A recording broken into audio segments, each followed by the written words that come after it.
Serious. People of Reddit, what has been the creepiest moment of your life so far? My dad took me, my little brother, and my little sister camping by a lake once when I was maybe 12. At one point, we went to the lake to go fishing and my dad just sat there in the car for a long time not letting us out. He was just quiet the whole time and it just freaked me out. My parents had broken up recently and my mom told me later in life my dad confessed to having almost driven us into the lake on a visit weekend. I'd known something was wrong, but I get chills thinking about it. When I was 18, I moved into an apartment on the ground floor of an apartment complex on the edge of town in a semi-wooded area. The first weekend I was there, my two roommates were out of town. Around midnight, I took a shower and as I was in the bathroom getting ready for bed after my shower, I noticed the cat sitting on the edge of my bed staring at the window with those crazy eyes cats get when they're freaked out.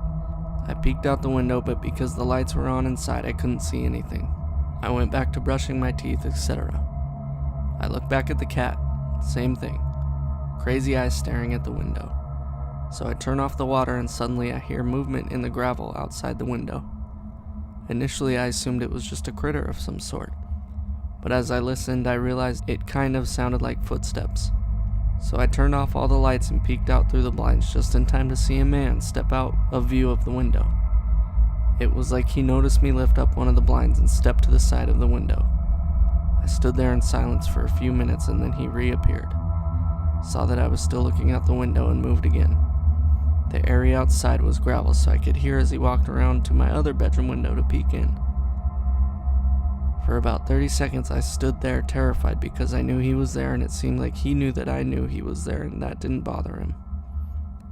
Suddenly I just got filled with rage and I grabbed my baseball bat and flung open the front door and shouted something along the lines of, "Alright motherfucker, I've had enough of your shit." Then I heard him run off. I assume he was a peeping Tom / predator who was hoping to see a college girl getting out of the shower or something and didn't realize until that moment at the end that I was really a 6-foot tall dude with a baseball bat. I work at a thrift store and there are a lot of homeless people who come in for help, and we are partnered with the homeless outreach program, so I was pretty used to being around the homeless. There was a man who would come in every so often, and then eventually every day. Conveniently the same days I would work. My coworkers told me he was homeless and had severe brain damage. When I first met him, he tried showing me his display of knives. I mean, this guy wore cargo pants and had a knife for every pocket type of thing.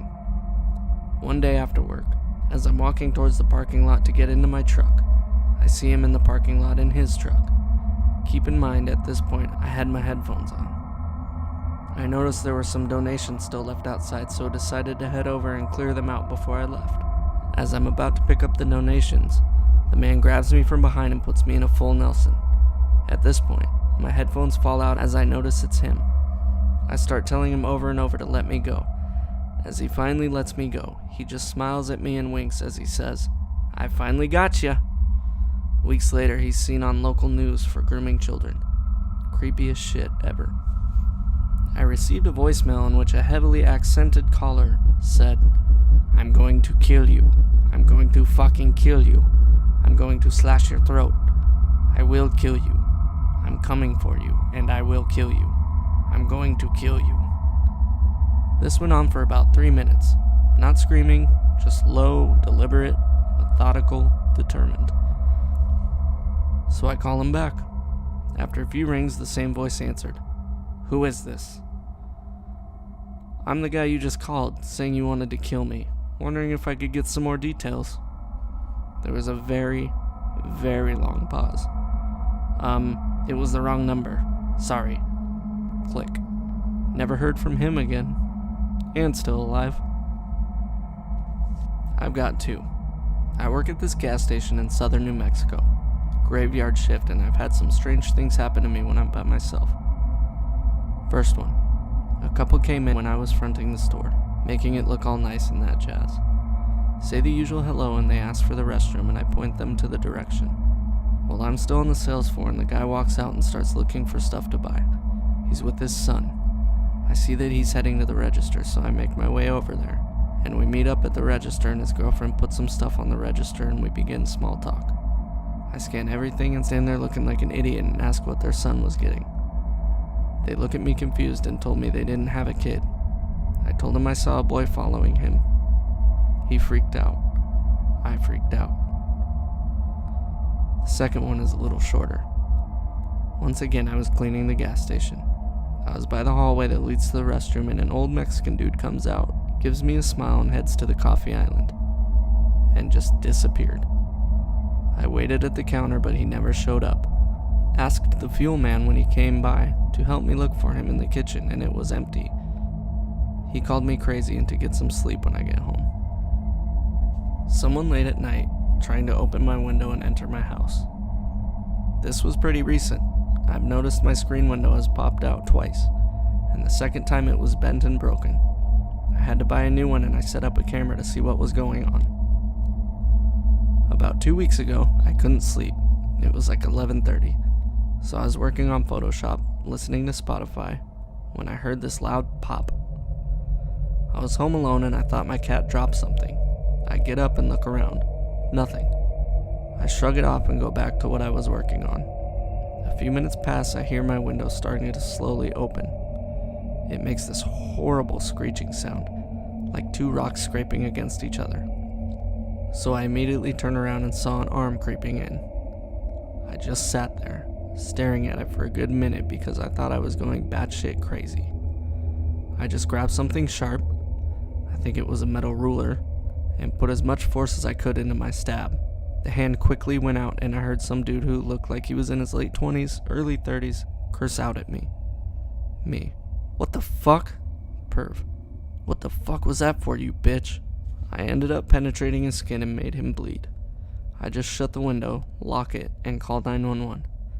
Tell them what happened. 2 cars came, and they asked if I had any video or photos of this guy. Luckily, my camera's still out there, so I pulled what little footage I had from it and gave it to them. Turns out this guy had been doing this to everyone in my neighborhood.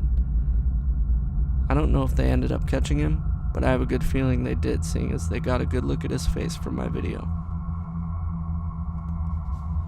Sometimes a little anger gives you more bravery than you need. Years ago, I used to smoke cigarettes. I've since quit, but this was right after high school when I was working full-time and saving for school. So I hid them in my car because my parents would be furious if they found out. Lost family members to cancer, etc. One night, I walk outside at 3 a.m. to smoke a cigarette, and I see this fucking asshole sitting in my car going through my shit. I'll admit, not my smartest move, but I just yelled, "Hey, fucker!" real loudly. It startled the dude, who then climbs out of my car and starts threatening me, whilst walking towards his car, which is parked in front of mine. This is an 04, so I make sure I catch the license plate and write it down so I can call the cops. He's threatening he's going to get his gat. Honestly, I was just so mad he was going to take my last cigarette, I don't give a fuck. He tried to hit me with his car, but because I was on the curb, he hit that hard instead and drove off erratically. Fucking meth heads.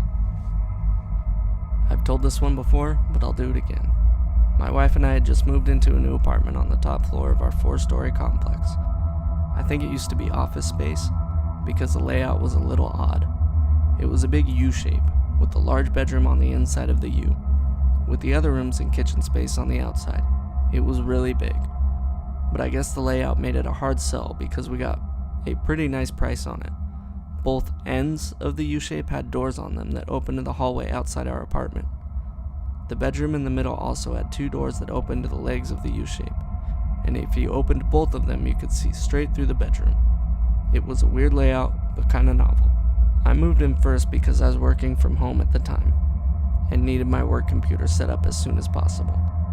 I spent the first night alone there, while my wife stayed at our previous place with the bulk of our stuff. Now, this place had a buzzer that opened the front door. Our apartment had an intercom with 3 buttons, but they weren't labeled. Night falls and I'm chilling in the new place, mostly watching stuff on my iPad and wondering how we're going to use the space, when I hear the intercom beep. I walk over to it and wait a moment because I'm honestly not sure how it works. It beeps again. I hold down the first button and hear the speaker turn on, but it's just dead air. I ask who is there and get no response. I can kind of hear that someone is there, but they aren't saying anything. I ask again who it is and still nothing. I figure that maybe I need to hold in the second button to talk to them. So I hold it in and ask again. Still nothing. After a few seconds I hear a door open and close, and then there's real silence. Like nobody is there. I'm a little unsettled by this, so I call my wife to ask if she's trying to get in. She picks up and says she's at home. I tell her about the intercom, and she says, the first button is to listen, the third button is to talk, and the middle button buzzes them into the building. At that moment, I'm standing by one of the front doors and hear someone slam open the stairwell door just outside it. Just a moment later, someone tests the handle of my front door. Luckily, it is locked and deadbolted, but in a moment of panic, I realize that the other door is unlocked, and I hear the person in the hallway walking towards it. I sprint through the bedroom to the other door and reach it at the same time as the other person outside. I slam my full weight into it like Dr. Grant on Jurassic Park and spin the deadbolt closed. They test the handle, and then go back to the stairwell. My wife is still on the phone during this, and is freaking out because she just heard me run and then tackle a door to keep it closed. I'm explaining to her what happened, and as I'm doing it, the intercom beeps again. I freeze. Just a moment later, it beeps again. I hold in the listen button, and again it's dead air like before, but you can tell someone is there. After a few seconds, I hear the building's outer door open and close, and they're gone. I asked the building manager about it, but he said he didn't see anything on the cameras for the time I mentioned. Nobody. Welcome to Terror Trek. r/AskReddit. People who've encountered the paranormal. What did you experience? Posted by user Lorraine Gatang. Comment by Western Red. When I was in college, I lived in a house with 3 other girls. I was watching TV in the morning, like a real tube TV, and all of a sudden the screen slowly faded dark and I saw the reflection of a guy walking towards me from behind. It lasted a second or two, then the TV was on back to normal. There was no one there, but it was weird, and I wasn't really scared. I just didn't think of it and left for class. A week later, I was out drinking with some of my roommates. One of them said she had the weirdest experience. When she was waking up, she saw an older man sitting in the chair in her room. It only lasted a second that she saw him. When I told her what happened to me, we were a little freaked. Third roommate was convinced it was her dad who had passed recently. Nothing else ever happened again. Comment by Lorraine Gatang. I grew up in a haunted house till I was 9. When I was a child, my mother told me I would walk to the boy in the mirror. Apparently he drowned in the canal in our backyard and wanted me as a friend. So one morning my mother can't find me anywhere.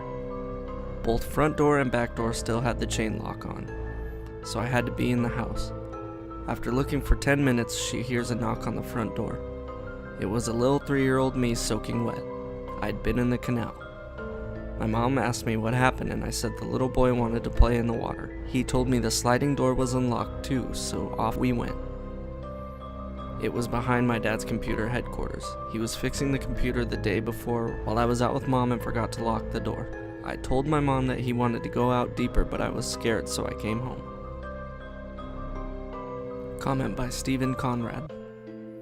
Not spooky paranormal, but I have yet to explain it. I was in the 8th grade at a table with a group of friends. We were all trying to send each other messages telepathically.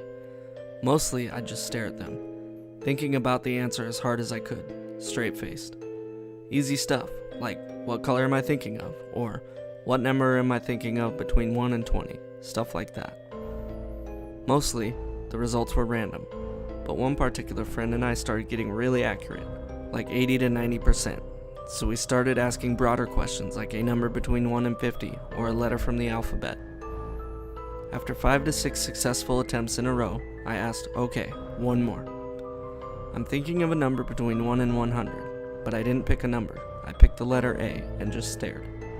Thinking about the letter intently, we stared face to face for about 10 seconds, when all of a sudden he tilted his head, looked surprisingly confused, squinted his eyes and muttered, A? Still can't figure it out. Edit. It was the only time I broke the parameters of the question. If I said a number, it was always a number up to that point, so it wasn't just a lucky guess. Comment by Mediocre Jamie. When I was 14, my parents left me alone one night so they could go play bingo at the town hall. I was living in Ireland at the time, and we are no strangers to the paranormal. I was sat on my bed, doing a school project which was needed the next day, and I hadn't slept or even took a nap, so I was exhausted.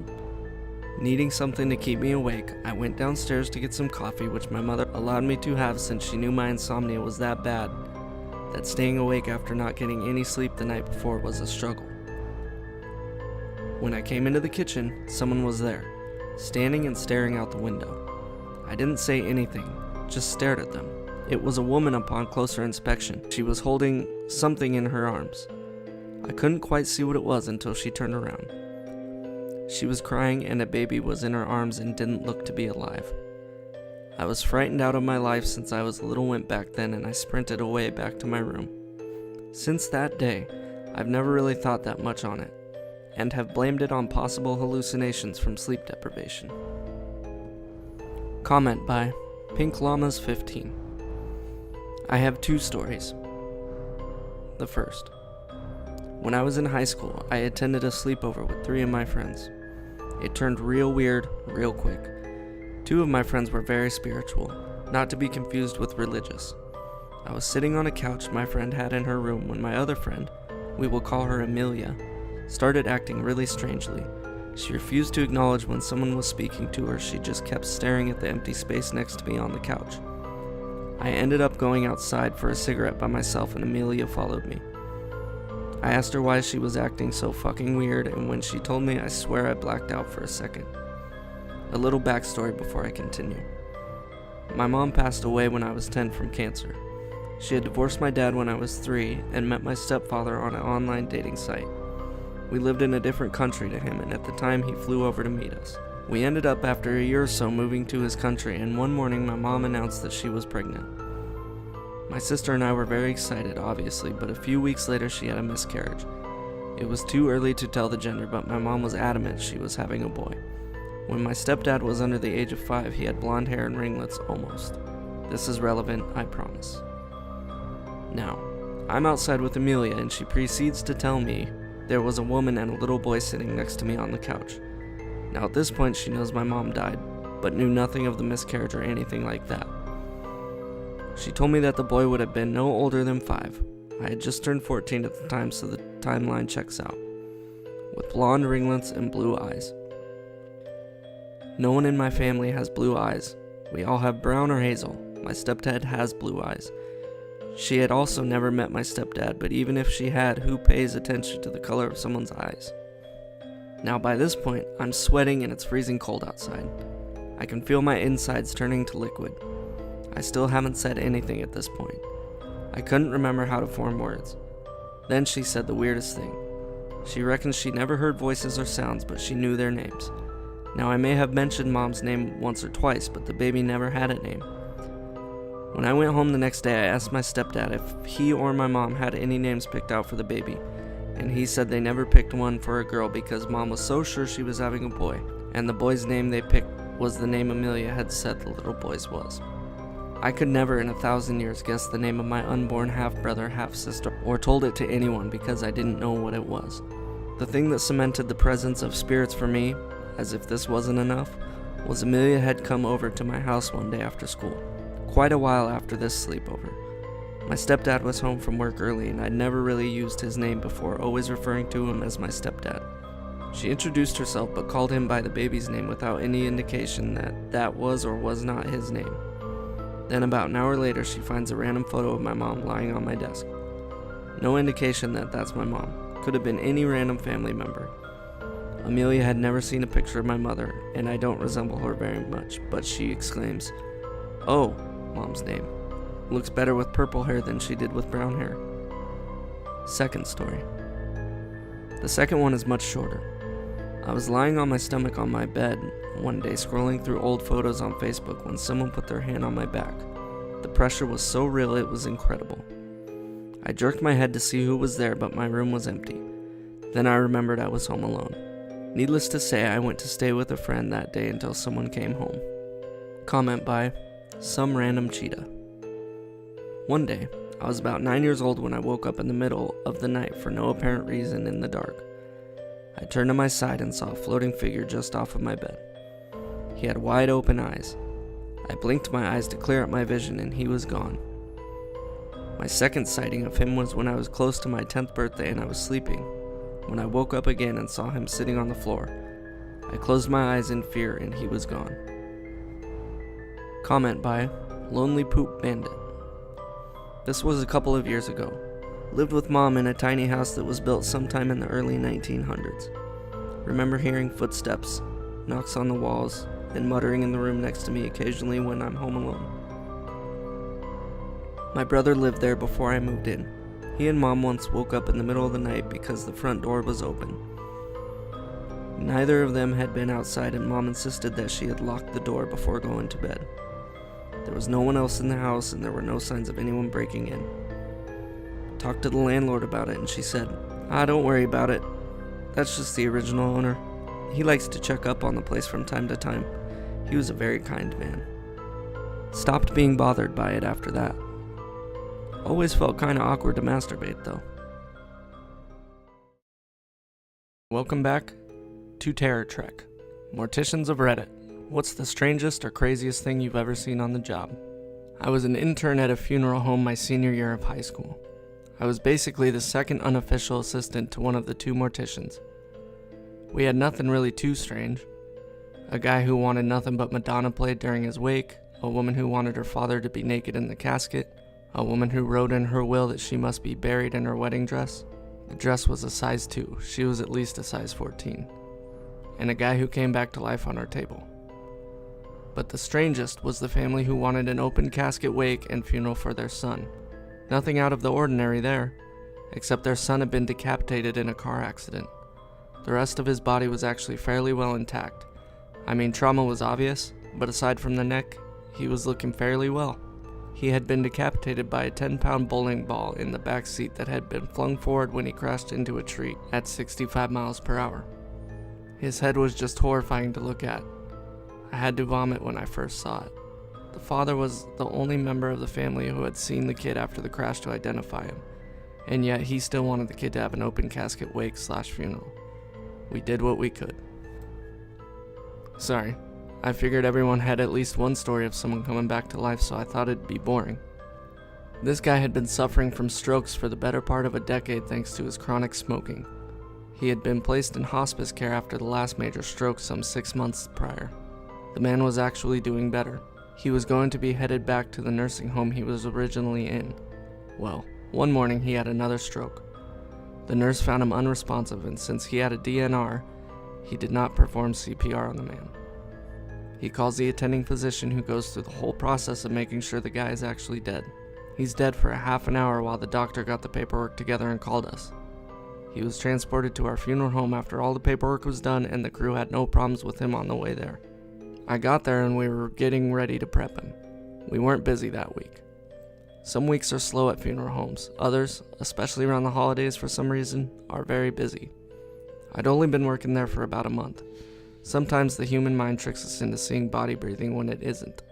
I see this guy's chest moving and I just know it's my imagination. That is until the mortician's assistant, a man who'd been working the trade for over a decade, looks at the guy on the table getting ready to be bathed and says, "I shouldn't have taken a week off." I ask him why.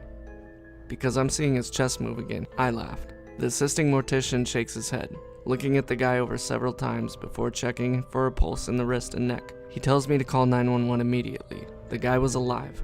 Barely, but he was alive. The head mortician told us that had been the 4th case he had seen a patient come back to life in his 40 years in the funeral industry. I have no idea what happened to the guy, but for the remainder of the 18 months I worked there, he was not back. Not a funeral director, but grew up living on top of a funeral home, and out of my mother, dad, brother, sister, uncle, and nephew, I'm the only one who is not a licensed director or working in the family business. However, I spent most of my first 26 years of life working there. From body removals, makeup, working funerals, washing cars, paperwork, pretty much everything except embalming. I worked on most funerals, including funeral masses. A young guy dies of leukemia, early 20s. He's well known and loved in the community. Prior day's visitation afternoon and evening was packed. Morning of the funeral, family and friends are at the funeral home. Mostly have gone directly to the church waiting for the funeral mass. So the dude's thing in life was collecting wind-up toys. Before the casket was closed, note this was a beautiful sky blue metal casket, family and friends line up to say goodbye and place a wind-up toy in the casket. We close the casket, put it on the bier, roll it out to the doors where the hearse is waiting. Family is getting cars in line for the procession. Pallbearers load the casket into the hearse and off we go to the church. My dad is leading the funeral. My uncle is on front of the casket, I'm at the back. Pallbearers on the sides carrying the casket up the church steps. We place on the bier and put the funeral pall over the casket, kinda like a drapey cover with a cross used in Catholic funeral masses. The pallbearer steps away to take their seats. We are at the back of the church and my uncle is on the front. I'm on the back and we start pushing/rolling the casket to the altar. Every little bloody nudge and one of like a zillion wind-up toys goes off. Bang, bang, bang, bang, bang. Stops, push again. Bang, bang, bang, bang. Stops, push again. Bang, bang, bang. F it. Let's get this thing to the altar. People are turning their heads back in the pews with horrified looks on their faces. Remember, they went straight to the church and did not see the wind-up toy tributes be placed in the casket. Everyone is staring at us, while this banging is coming and being amplified by the metal casket. In hindsight, this was hilarious. At the time, it was utterly horrifying. I don't want to break the rules, but I have done a lot of autopsy work, not mortician. Is that close enough? I once had to field a request to help a resident remove the brains from a dozen or so decapitated heads. I've done the evisceration 100 times, but it gets a lot more complicated when you're lacking the weight of the body to hold it in place. I essentially had to hold them in an elementary school bully-style headlock as I sawed into the skull. But since they had been frozen and were thawing as I worked, the damn things kept slipping out of my grip and rolling around the morgue like I was in the middle of some dark slapstick routine. After all this was done, we then had to take the heads to a bandsaw to get a particular bone of interest for the residents' research. Literally midway through sawing one of them in half down the middle, the outlet that the bandsaw was hooked up to blew a fuse. I had to call this poor maintenance guy down to help get it fixed, with this partial head just chilling on the bandsaw. I take my work seriously and was really embarrassed that day for how ridiculous everything went, but at least I can look back at it now and see it was being kind of funny. My mom was an undertaker and eventually an embalmer, and during her first few weeks on the job, no one mentioned to her that to dress a corpse in a suit, it was easier to cut the clothes up the back to the collar, put the garment over the corpse's head, and then nearly tuck in the rest. Instead, her boss came into the mortuary to find my mom, a tiny little woman, sitting astride the corpse of a large man, trying to wrestle him into his suit. Another time, she was asked by a grieving family if she would take a picture of them with their deceased granddad. They wanted the coffin upright with their granddad propped up inside while the family gathered around. Now, this is not in any way a common practice in the UK, at least not since the Victorians and their love for post-mortem photos, but my mom and her colleague tried to honor the family's request. While her colleague took the photo, my mom crouched behind the coffin to keep it tipped at a slight angle so granddad wouldn't tumble out. Funeral apprentice. One of my favorite removals was the one where we all nearly got fleas pulling a guy out of a hoarder house. My guy was dead on top of a full bag of uneaten McDonald's. Second place goes to the woman we affectionately referred to as the Maggot Lady, because she died in her apartment with no AC and wasn't found for nearly 3 weeks, so she was basically soup and bones in the body bag. We double bagged her and still got maggots on the floor. Oh Lord, you brought back memories from my worst 2 removals. 1. Guy was at the me office. He'd killed himself in the attic in Florida in the summer and no one found him for 3 weeks. His penis was eaten clean off by maggots and you couldn't recognize any features because of his state of decomp. Maggots were crawling everywhere in the van and on the way back to the funeral home. We had every window down and spraying air freshener to no avail. He was double bagged and went directly to the hazmat cooler before cremation. You could smell him from outside of the cooler for a week. I felt so bad for him, but geez, it was awful. 2. Natural death at a residence. 1 week expired. He had a peach pie on the counter that had 1 slice eaten from it. He had cracked his head on the counter as he fell, and maggots were all up in there. He was a very large man, so we had a removal team of 4 associates and an oversized gurney. 2 of my coworkers ended up on the porch vomiting while we were trying to get him loaded. My friend's dad ran the funeral home in our small town. There was a guy in town who was always trying to break in and have sex with the corpses. My friend's dad said the guy was trying to earn his blue wings. The guy was eventually arrested and sent to the funny farm for trying to dig up a recently buried corpse too. Dude was not well. He was just cracking open a cold one. Thank you for listening to Terror Trek. If you enjoyed, please leave a like. Subscribe for more videos like this. I try to put them out as much as I can. Have a good day.